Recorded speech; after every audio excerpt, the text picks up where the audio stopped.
Today, we're diving into a story that shows how a single death isn't always the end. For the family left behind, it was actually the beginning of a nightmare that would stay buried for more than 50 years. When we think about loss, we usually picture an empty space, right? But what this author shows us is that space, well, it almost never stays empty. It gets filled up, and in her case, it was filled with something so much worse than grief. So, where do you even start with a story like this? Well, it begins right at the foundation of a child's world, right at the moment everything came crashing down. She was just 4 years old, and at that age, losing a parent isn't just sad.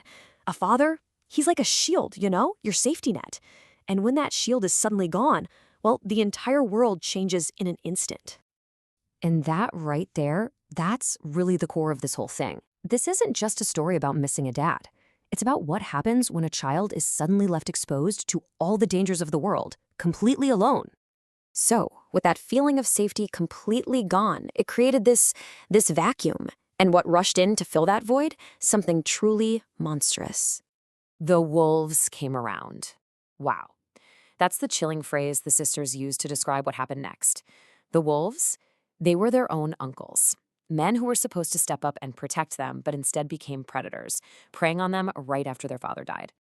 But the horror wasn't just about the physical acts. It was about what those acts planted deep inside her mind. This toxic seed of a belief that she was dirty, that she was a bad little girl, completely powerless.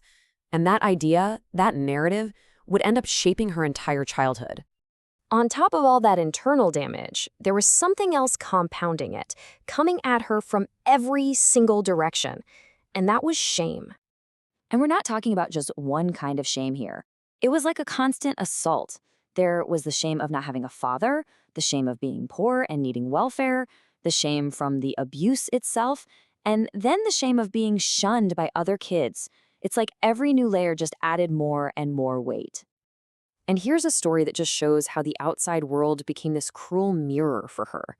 A friend's mom forbids her from playing with her daughter, basically confirming what she already feared deep down, that she was bad, dirty, unworthy. After something like that, how can you escape the shame? It becomes your reality. So when reality is that painful, what does a child's mind do to cope? In her case, it developed this incredible and honestly heartbreaking survival strategy.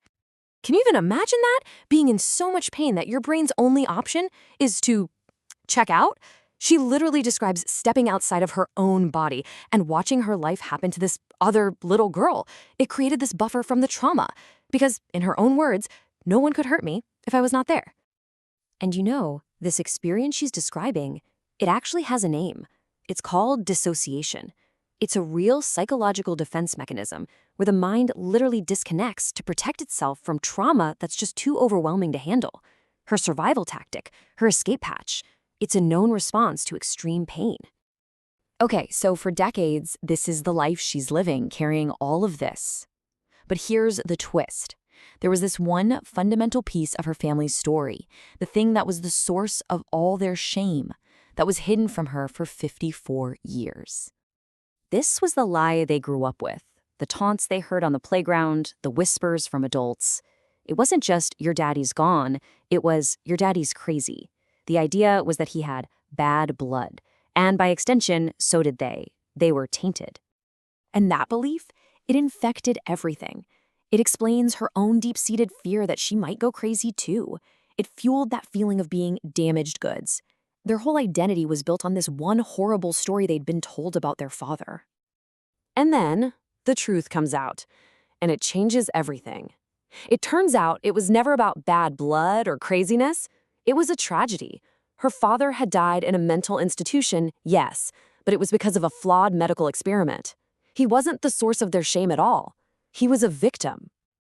Now, look, finding this out didn't magically erase 50 years of pain. But it did something so important. It completely reframed it. Their family story wasn't a curse to be ashamed of. It was an injustice that had been done to them. And that single change in perspective, it made all the difference. Which brings us to a final, really powerful question that comes from the author's own journey. It really makes you think about the incredible power of just telling a story, of bearing witness. If a story this painful is never told, What part of our own humanity, our own understanding, gets lost in the dark along with it?